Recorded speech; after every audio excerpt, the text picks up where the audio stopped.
Priđite malo ka nam. Neno, samo malo desno.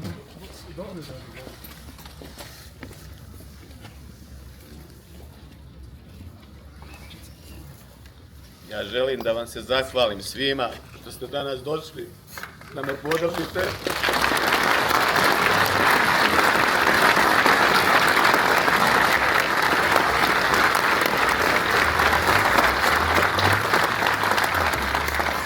I u ovoj mojoj dosadašnjoj borbi koja traje 7 godina sam bio sam samo sa svojom porodicom i bukvalno skoro svi protiv mene.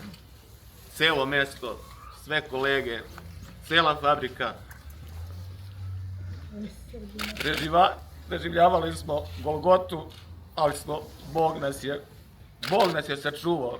Došli smo dokle smo došli i nadam se i verujem uz podršku dobrih ljudi, studenata i svih vas da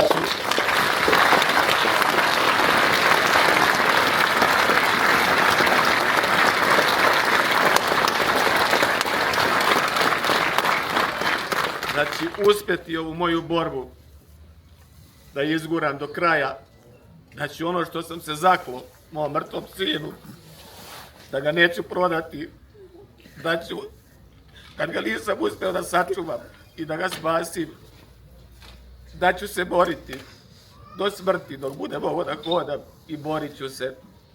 Očima sam gledao kako je izgoreo, bio sam prisutan. Ne u ovoj našoj državi, pravnoj državi, kako mi je predsjednik rekao, ja nisam mogao 7,5 godina da dokažem istinu i pravdu, nažalost. Ali se sada nadam i verujem uz vašu pomoć i uz pomoć Gospoda Boga da će se konačno ovaj sud imati razumevanja i da će doneti pravednu odluku. Pa vas pozivam, novo ročište je zakazano za 19.3. u 11 časova, sudnica broj 1. Ja vas pozivam, kogod može, to je jedina pomoć koju ja tražim, ništa mi drugo ne treba, materijalno i ovo što imam mi ne treba, to mi ne treba. Da sam imao ovako podršku, da sam imao 100 ljudi, ja 101.